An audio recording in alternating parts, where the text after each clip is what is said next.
My dear students, আশা করি তোমরা সবাই ভালো আছো। গত ক্লাসে আমরা মোডাল ভার্ব এবং সেমি মোডাল ভার্বের ব্যবহার শিখেছিলাম। আজ ডে 7-এ আমরা ভার্বের আরও একটি গুরুত্বপূর্ণ প্রকার পজিটিভ ভার্ব সম্বন্ধে জানব। যখন সাবজেক্ট নিজে কাজ না করে কাজটি অন্য কাউকে দিয়ে করায়, তখন পজিটিভ ভার্ব ব্যবহার করতে হয়। চলো একটা ছোট্ট উদাহরণ দিয়ে ক্লাসটি শুরু করি।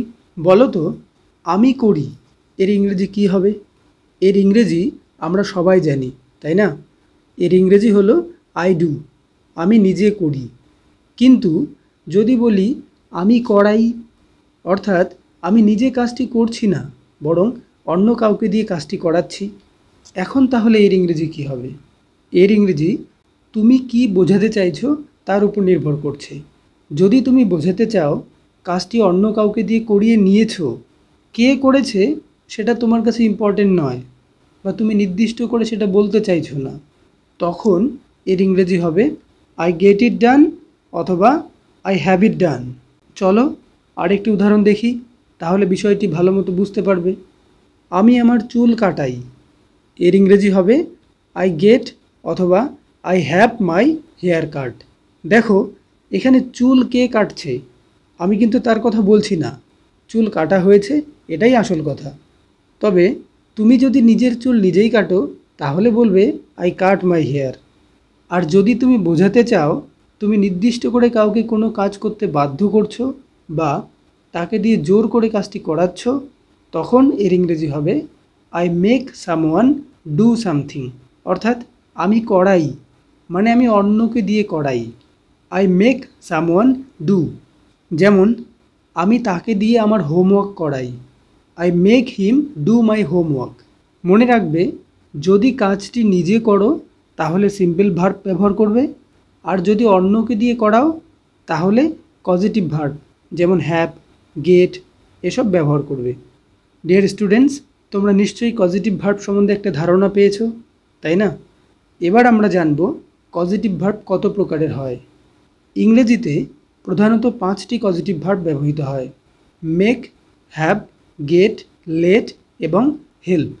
চলো তাহলে একে একে এদের ব্যবহার, গঠন এবং এদের অর্থ বিস্তারিতভাবে জেনে নিই। Number 1, make, force or compel. কাউকে কোনো কাজ করতে বাধ্য করা বা জোর করে কাজটি করিয়ে নেওয়া বোঝাতে মেক ব্যবহৃত হয়।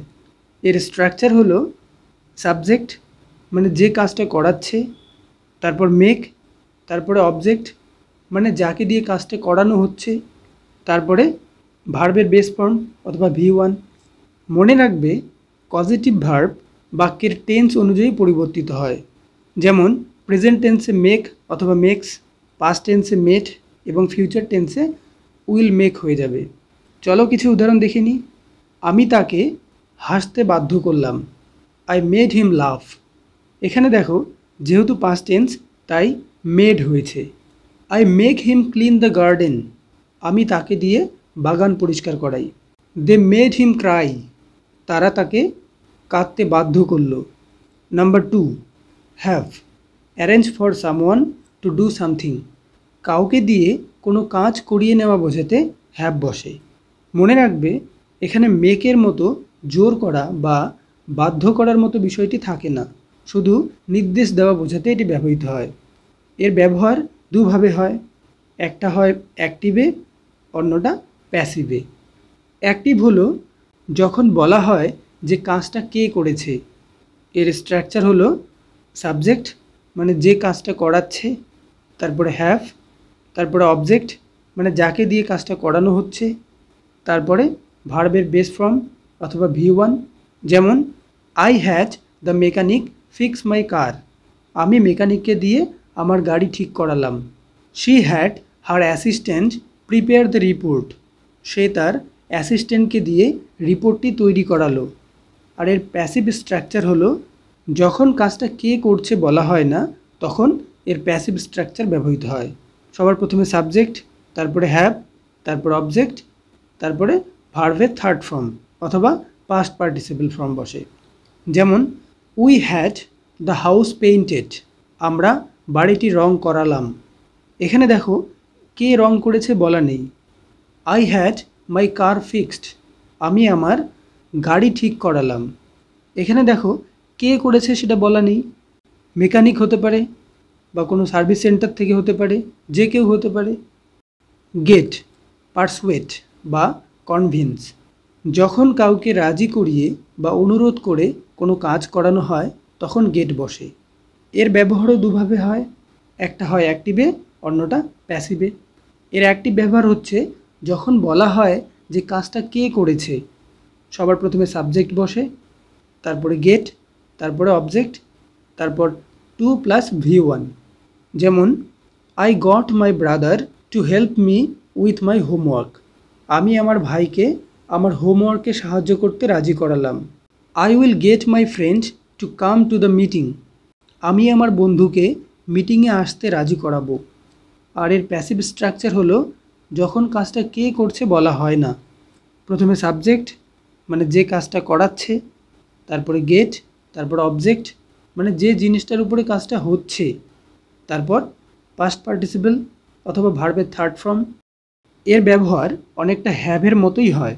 যেমন she got her computer fixed yesterday, সে গতকাল তার কম্পিউটার ঠিক করালো। কে করেছে তা বলা নেই।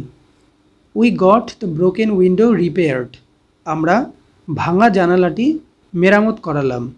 কে মেরামত করলো সেটা বলা নেই। নাম্বার 4, অ্যালাউ অর পারমিট, কাউকে কিছু করতে অনুমতি দেওয়া অথবা সুযোগ দেওয়া বোঝাতে লেট বসে। এর স্ট্রাকচার হলো সাবজেক্ট মানে যে অনুমতি দিচ্ছে, তারপর লেট, তারপর অবজেক্ট মানে যাকে অনুমতি দেওয়া হচ্ছে, তারপর ভার্বের বেস ফর্ম অথবা V1। যেমন he lets his son play in the park, সে তার ছেলেকে পার্কে খেলতে দেয়। The teacher let the students leave early, শিক্ষক মহাশয় ছাত্রদের তাড়াতাড়ি চলে যেতে দিলেন। নাম্বার 5, হেল্প, অ্যাসিস্ট, কাউকে কোনো কাজ করতে সাহায্য করা বোঝাতে হেল্প বসে। এর স্ট্রাকচার হলো সবার প্রথমে সাবজেক্ট, তারপর হেল্প, তারপরে অবজেক্ট, তারপর 2 প্লাস V1 অথবা শুধু V1, যে কোনো একটা বসতে পারে। মনে রাখবে হেল্পের পরে অবজেক্ট থাকতেও পারে আবার নাও থাকতে পারে, এটি অপশনাল। যেমন I helped my brother to fix his bicycle, আমি আমার ভাইকে তার সাইকেল ঠিক করতে সাহায্য করলাম। এখানে মাই ব্রাদার হলো object. Everyone should help to keep our city clean, সবারই আমাদের শহর পরিষ্কার রাখতে সাহায্য করা উচিত। He helped me carry the heavy bags, সে আমাকে ভারী ব্যাগগুলো বহন করতে সাহায্য করলো। এখানে মি হলো অবজেক্ট এবং ক্যারির আগে টু ব্যবহার করা হয়নি। মনে রাখবে হেল্পের সাথে টু বাদ দিলেও এর অর্থ একই থাকে, অর্থের কোনো পার্থক্য হয় না। চলো এবার কিছু প্র্যাকটিস করি। তোমাদের কাজ হলো শূন্যস্থানে সঠিক পজিটিভ ভার্বটি বসানো। মনে রাখবে মেক, হ্যাভ, লেট এবং হেল্প এরপরে মেন ভার্বের বেস ফর্ম বসে, কিন্তু গেটের পর 2 প্লাস V1 বসে। ভিডিওটি পজ করে আগে নিজেরা চেষ্টা করো, তারপর উত্তরের সঙ্গে মিলিয়ে নেবে।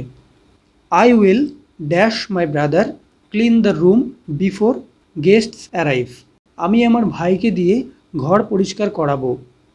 এখানে সঠিক উত্তর হলো হ্যাভ। এখানে গেট ভুল, কারণ গেটের পরে আমরা জানি টু বসে, কিন্তু এখানে টু নেই। The teacher dash the students write the paragraph again, শিক্ষক মহাশয় ছাত্রদের দিয়ে জোর করে বা বাধ্য করে প্যারাগ্রাফটি আবার লেখালেন। এখানে সঠিক উত্তর হবে মেট। এখানে মেক ভুল হবে কারণ সাবজেক্ট ভার্ব এগ্রিমেন্টে ভুল রয়েছে, মেক্স থাকলে সঠিক হতো।